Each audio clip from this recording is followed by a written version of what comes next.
presents the Great American Baseball Quiz.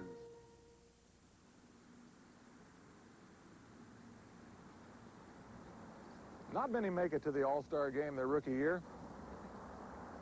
I did, and so did that stadium over there. Hi, I'm Johnny Bench for the Great American Baseball Quiz. Riverfront Stadium opened June 30th, 1970, and 2 weeks later, the All-Star game was played right out on that field. Over the next 30 minutes, we're going to test your knowledge of the All-Star game, the history, records, players, and plays that have made this mid-season exhibition game a major event. At the end of the show, we'll add up your score and see how you did. Let's start you off with a trick question. One All-Star game also started a baseball season. Can you name the year? I'll be back with some more or less tricky questions in just a minute. The Great American Baseball Quiz. Ladies and gentlemen, your host for the Great American Baseball Quiz, Johnny Bench. It was a little noisier the first time I took the field as an All-Star. My teammates at that game had names like Gibson, Clemente, Aaron, and Mays. In part one of today's quiz, we're going to be asking you questions about the great and not quite so great players who have played this game.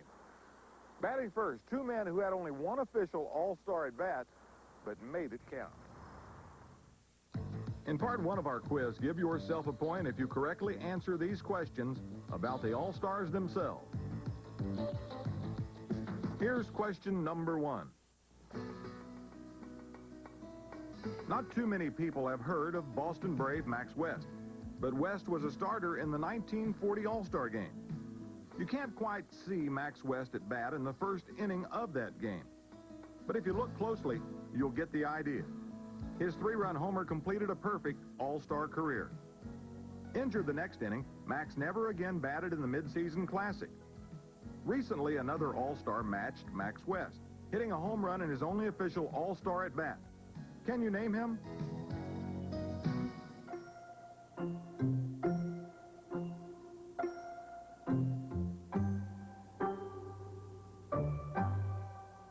The 50th All-Star game in 1979, and the Superstars line up in Seattle.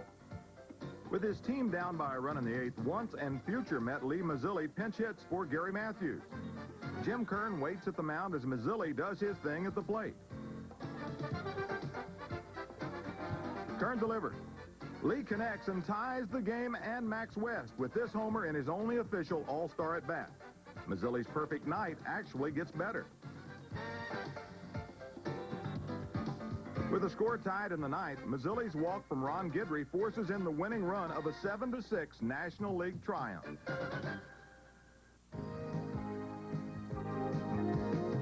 Pitcher Carl Hubbell provided the highlights of the 1934 All-Star game. Strikeout victim number one was Ruth.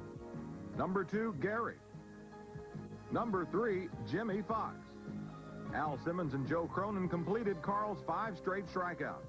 Can you name the pitcher who recently tied Hubbell's All-Star record for consecutive Ks?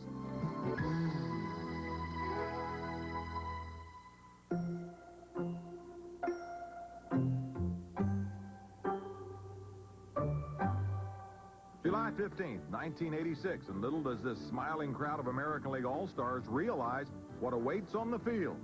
Fernando Valenzuela began the fourth by fanning Yankee first baseman Don Mattingly. Cal Ripken watched as Fernando notches number 2. When Toronto's Jesse Barfield became the third straight strikeout victim, it was becoming clear that the man from Mexico was on a roll. The view was pretty much the same the next inning. The Dodger ace hits the corner again and punches out Lou Whitaker. Opposing pitcher Ted Aguirre steps in, and can history be far behind? Number 5 puts Valenzuela in the record books. The fans cry out for the kill as Fernando sets his cape. But out number 3 is a mere bouncer, and Fernando must share his honor with Carl Hubbell. The moral? Beware of all-star pitchers bearing screwball.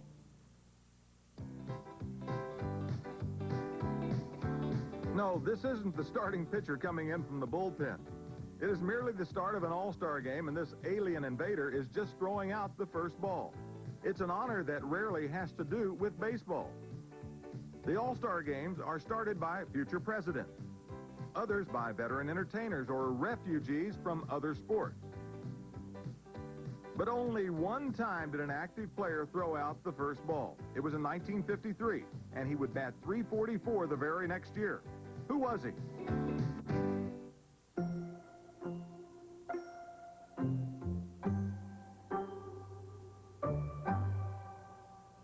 Casey Stengel and Charlie Dressen square off before the 1953 All-Star Game.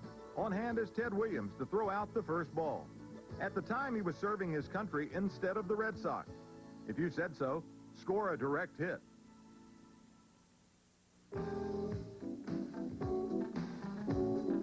Gaylord Perry is half of the only brother combination to pitch in the same All-Star Game.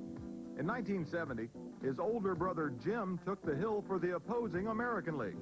But can you name the only pitcher-catcher brother act in All-Star Game history?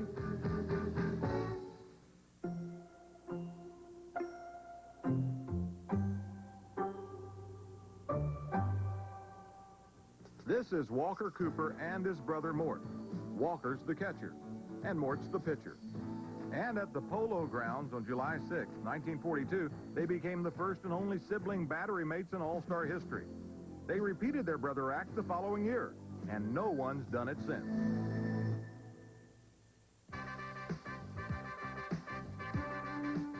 Outfielder Philippe Alou was one of the spark plugs of the pennant-winning 1962 San Francisco Giants, batting .316 that year and .269 in the series against the Yankees. His brother, teammate, and fellow outfielder Matty wasn't too shabby either. He hit .292 that season and .333 in the series. The following year, their brother Jesus completed baseball's only all-brother outfield. But only one trio of brothers played in the same All-Star Game. Can you name that trio?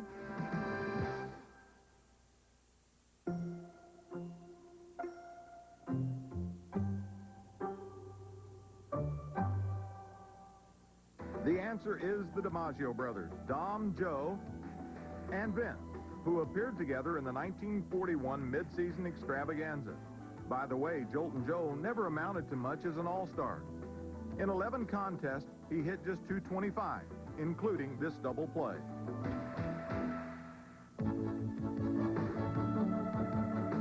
It's the 1978 All-Star Game, and Carlton Fisk of the Red Sox faces Vida Blue of the Giants.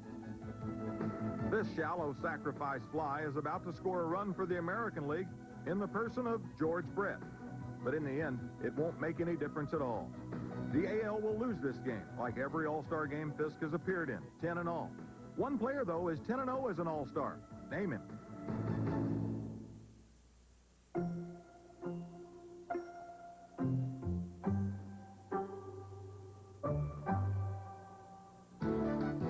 Stadium in Pittsburgh on July 23, 1974. And Dodger first baseman Steve Garvey is in the process of sparking the National League to a 7-2 victory with a single, a double, an RBI, and a run scored. Garvey went 10-0 during his all-star career, and with superb defensive plays like this one, it's easy to see why he was never on the losing side in July's showcase event. In '74, he won the All-Star Game MVP award, another proud achievement in Steve Garvey's proud career. The Rolaids Great American Baseball Quiz will be back with part 2 right after this. Steps up to the plate. Reynolds bounces a possible double play ball to the right side. Bedrosian makes a fine play on the relay, but falls flat on his face as an intrigued Dave Winfield looks on. What happened next? After pausing for a split second, Winfield goes. Bedrosian recovers with a fine throw to Ozzie Virgil, and he who hesitates is lost at home. If you had Winfield out at the plate, you scored on that play. 1946, and the All-Stars at Fenway Park are upstaged by Boston's own Ted Williams, the reigning batting champ. With the game on ice by the 8th, Ted meets Rip Sewell and his eephus pitch. Ted says, throw another. Sewell obliges, and what happened next? Teddy Ballgame shows that it's the speed off the bat that really matters. His second homer gave him a record 5 RBIs and gave his fans a moment they'll always remember. 1968, and the Houston Astrodome is buzzing with the sound of its first All-Star applause. Curt Flood hits a first-inning bouncer in the hole. Jim Fregosi throws. Harmon Killebrew stretches, and what happened next? If you said Flood was out, you get a point. But if you remembered that Killebrew was hurt on that play and missed most of the second half of that season with a groin injury, you've scored again. We move back to 1957 in Busch Stadium in St. Louis. The Stars were on the scene early for pictures, but most of the All-Star action came late in the game, climaxing in the pinch-hitting appearance of Brooklyn's Gil Hodges. The AL opened up a lead in the top of the ninth, but the Nationals battled back. Tying run Gus Bell is walked. After a brief conference, manager Casey Stengel replaces Billy Pierce with Cleveland's Don Mossy.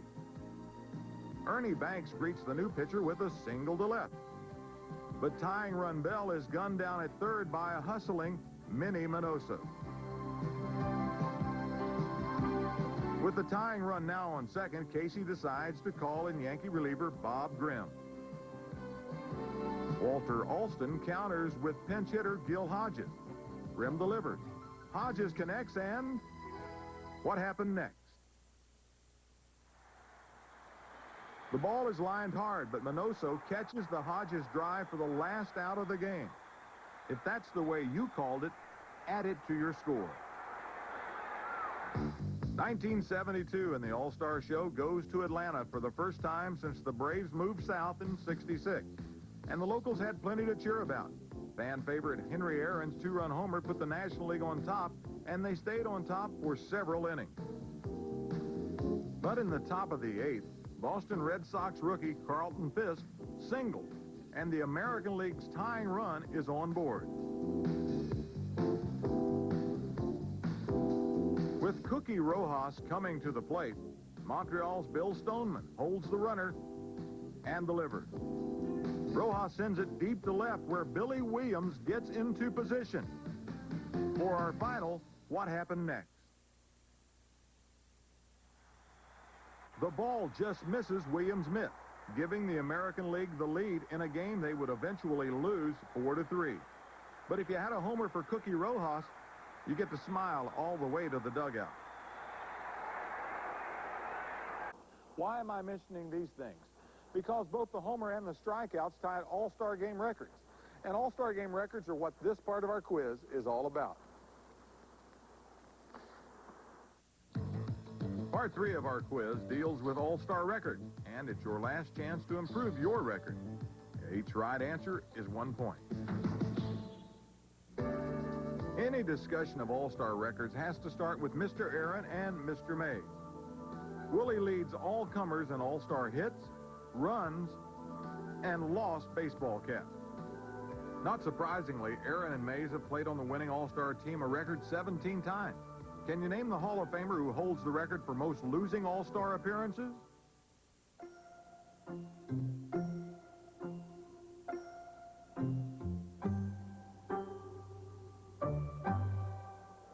One of the great glovemen of all time, Baltimore's Brooks Robinson, played as well in the All-Star Classic as he did anywhere else.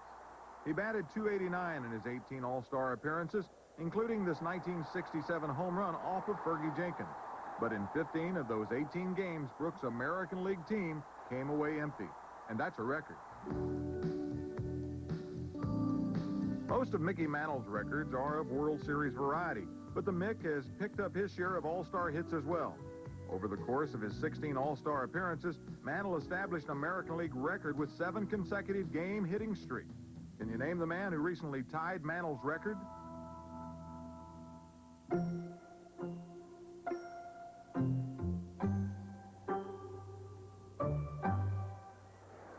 Dave Winfield earned congratulations by tying the record Mantle shares with Joe Morgan in 1988. And Winfield didn't do it the easy way either. 4 of those record-breaking hits were 2-baggers, which constitutes a second All-Star record for Big Dave. If you had Dave Winfield tying up his fellow Yankee slugger, you're standing tall.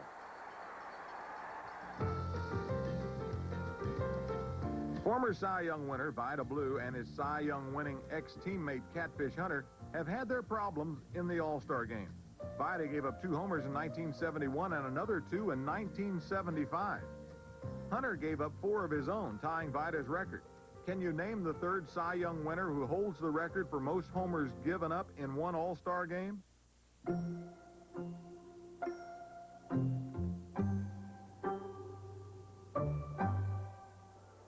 Baltimore's Jim Palmer took his league Cy Young Award in 1973, 75, and 76. But in the 1977 All-Star game, he took the heat, yielding a record-breaking 3 home runs. Great ball players sometimes set strange records. And if you had Jim Palmer, you're still in the game.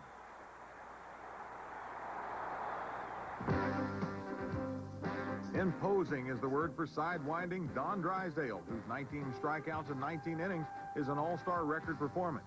Do you know what batter holds the record for being the most frequent strikeout victim?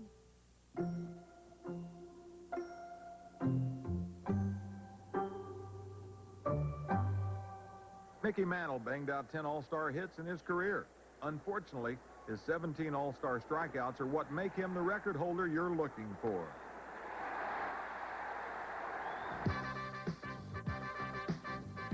Don Drysdale tied the record for most All-Star game starts when he took the hill for his 5th start in 1968.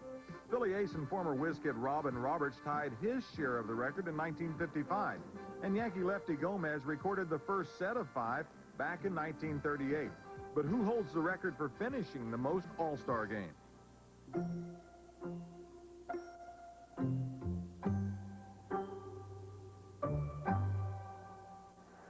He's the only man ever to represent 4 different teams in the All-Star game. But no matter what his uniform said, Goose Gossage was no starter. His 5 All-Star game finishes are good enough for the record in that department. So if you said that hard-throwing Goose Gossage finished the most All-Star games, put it in there.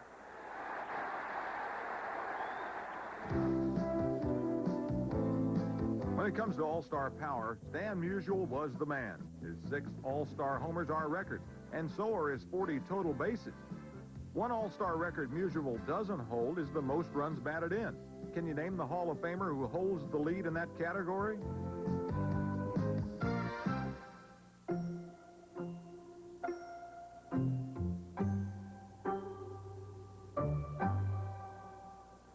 Famous for punishing pitchers in his own league, Boston's Ted Williams showed no mercy for the National League at All-Star time.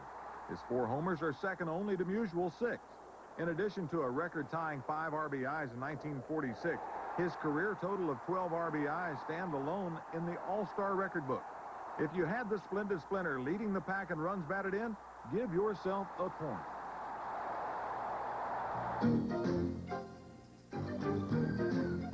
They call him the Wizard, but it's not because of stuff like this. It's because of stuff like this.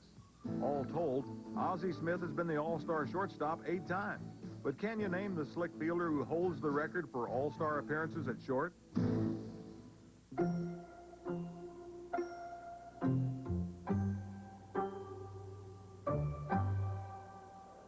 His name is Luis Aparicio, and he was the Wizard of his day. He had over 2,500 hits and led the league in stolen bases 9 straight years. But he made his reputation in the field. In a Hall of Fame career that spanned 18 years and 3 ball clubs, Luis made it to the All-Star game 10 times. That's still the record. And Luis Aparicio rounds out this section of our quiz. We'll be right back to see how you did. Well, a player's strike halted play for several weeks in 1981. When the strike was settled, the second season was kicked off with the All-Star game in Cleveland. I said it was tricky, but give yourself another point if you said 1981. Now let's see how you did on the rest of today's All-Star edition of the Great American Baseball Quiz. If you scored between 8 and 10 points, you're a manager's All-Star edition. The fans didn't elect you, but hey, you made the team. Between 11 and 14 makes you an All-Star starter. You're a favorite with the fans. 15 to 19 points bags you the prestigious All-Star Finisher Award. You were on the field with the game on the line. And finally, 20 points or more brings you the Max West Lee Mazzilli Seize the Moment Award. You had one shot at All-Star glory, and you came through big. For the Great American Baseball Quiz, I'm Johnny Bench. The Great American Baseball Quiz